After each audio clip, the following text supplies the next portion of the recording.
So if you managed to make your way through the Parsha this week, you most likely noticed that by verse, it is the longest Parsha in all of the Torah. Very long, and there's a lot in there. So I could have focused on quite a few different things, but I had to narrow it down at some point. There is a beautiful passage contained in this section of scripture that gives me a bit of pause every time I read it. Tell Aaron and his sons, this is how you are to bless the Israelites. Say to them, may Adonai bless you and keep you. May Adonai make his face to shine on you and be gracious to you. May Adonai lift up his countenance upon you and give you peace. Let them put my name on the Israelites, and I will bless them. These are among the oldest continuously used words of blessing ever. They are recited daily at the beginning of the morning service in synagogues all over the world. Some say them last thing at night before sleep takes them. We use them to bless our children on Friday evenings. They are often used to bless the bride and groom at weddings, and they are widely used by Christians as well. The words have a simplicity to them that stirs the soul. Their cumulative 3-word, 5-word, 7-word structure, their ascending movement from protection to grace to peace, all make them a miniature gem of prayer whose radiance has not diminished in the more than 3,000 years since their formulation. In 1979, some of you were alive then, some maybe not, a renowned archaeologist by the name of Gabriel Barkay was examining ancient burial caves at Ketef Hinnom, just outside the walls of Jerusalem. A 13-year-old boy who was assisting Barkay discovered that beneath the floor of one of the caves was a hidden chamber. There, the group discovered almost 1,000 ancient artifacts, including 2 tiny silver scrolls no more than an inch long. These small bits of parchment were so fragile that it took 3 years to work out a way of unrolling them without causing them to disintegrate. Eventually, the scrolls were preserved enough that the ancient Hebrew words could be deciphered. They turned out to be a kemiyot, an amulet, containing, among other texts, the priestly blessing. Scientifically dated to the 6th century BCE, the age of Jeremiah and the last days of the First Temple, they are 4 centuries older than the most ancient of biblical texts known hitherto, the Dead Sea Scrolls. Today, the amulets can be seen in the Israel Museum, testimony to the ancient connection of Jews to the land and the continuity of Jewish faith itself.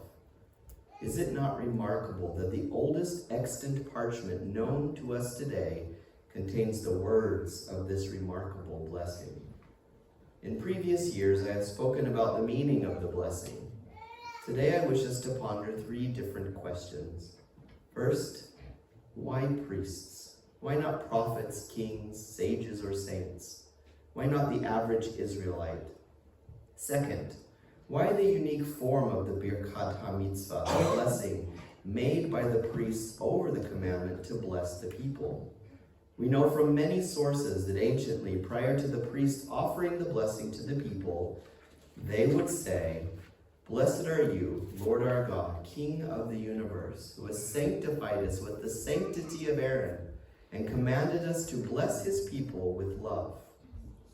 No other blessing over a command specifies that it be given with love. There's a deeper argument as to whether commandments, any commandments, must be performed with the proper intent, kavanah, or whether the deed itself is enough. But intent is different from motive. Intent merely means that I am performing the command because it is a command.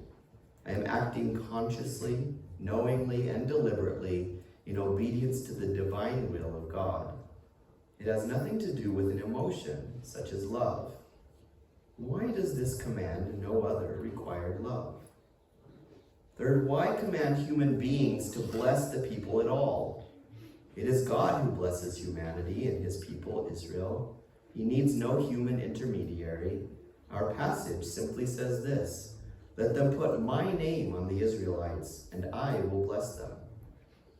The blessings come not from the priests, but from the Holy One himself.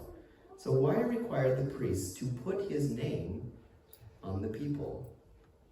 In answer to the first, the Sefer HaHinuch simply says that the priests were a sacred group within the people. They ministered in the house of God. They spent their lives in divine service. Their life's work was sacred. So was their dwelling. They were the guardians of holiness. They were therefore the obvious choice for a sacred rite of bringing down God's blessing upon the people. Rabbi Aharon Walken, in his preface to his book, Matzah Aharon, offered a more prosaic explanation. The priests, he said, had no share in the land. Their sole income was from the Matanot Kenua, the gift of the priests, that was their due from the people as a whole and instructed explicitly in Torah. It followed that they had an interest in the people prospering, because then they too would prosper. They would bless the people with a full heart, seeking their good because they would benefit thereby. In other words, it was a form of reciprocal altruism, or as the Romans had it, quid pro quo. I'm not so sure if this is the reason. It implies that the priests only blessed the people and worked for their benefit because in turn it would benefit them. Maybe. Rabbi Avraham Gafni offered a third explanation. We read that on the consecration of the tabernacle, Aaron lifted his hands toward the people and blessed them. Rashi posited that the blessing he gave the people on that occasion was indeed the priestly blessing as specified in our parsha. However, the Ramban suggests that perhaps Aaron's blessing was spontaneous, and because he showed such generosity of spirit, he was given by God the reward that it would be his descendants who would bless Israel in the future. Fascinating. But then what about the reference in the blessing to love? There are at least two different interpretations. That the reference is to the priests, or that the reference is to God. What does that mean? The second reverses the word order of the blessing and reads it not as who commanded us to bless his people with love, but rather who in love commanded us to bless his people. The blessing, therefore, speaks of God's love, not that of the priests. Because the Holy One loves his people, he commands the priests to bless them. Okay? The first reading, on the other hand, and grammatically more plausible, I might add, is that it is the priests who must love. This is the basis of the statement found in Jewish literature that a priest who does not love the people, or a priest who is not loved by the people, may not bless. We can only bless what we love. Recall how the blind and aged Yitzhak and Esau in Bereshit 27:4. Prepare me the tasty food that I love, and bring it to me to eat, so that I may give you my blessing before I die. Whether it was the food that Isaac loved, or what it represented about Esau's character, that he cared enough for his father to find the food that he liked, Isaac needed the presence of love to be able to make the blessing. Why then does the blessing for this commandment and no other specify that it must be done with love? Because in every other case, it is the agent who performs the act that constitutes the command. Uniquely in the case of the priestly blessing, a priest is merely a machzir mitzvah, a facilitator, not a doer. The doer is God himself. Let them place my name on the children of Israel, and I will bless them. The Kohanim were merely channels through which God's blessing flows. This means that they must be selfless while uttering the blessings. We let God into the world and ourselves to the degree that we forget ourselves and focus on others. Anne Voskamp said, "The frame of a soul was made to serve." That is what love is. We see this in the passage in which Yaakov, having fallen in love with Rachel, agrees to Laban's terms, 7 years of work, We read in Genesis 29:20, "So Jacob served 7 years to get Rachel, but they seemed like only a few days to him because of his love for her." The commentators ask the obvious question: precisely because he was so much in love, the 7 years should have felt like a century. The answer is equally obvious. He was thinking of her, not him. There was nothing selfish in his love. He was focused on her presence, not his impatient desire. We see this love in the words of the Master, Yeshua. Said he to his Talmidim in the upper room during that last shared meal together, "A new commandment I give unto you, that ye love one another as I have loved you, that ye also love one another.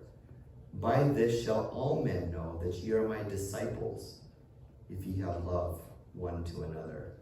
That was John 13:34 and 35. Just for fun, as well as perspective, let me posit that there may be perhaps an alternative explanation for all of these things.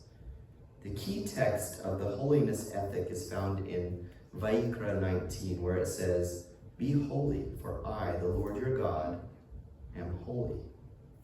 It is this chapter that teaches the two great commandments of interpersonal love, of the neighbor and of the stranger.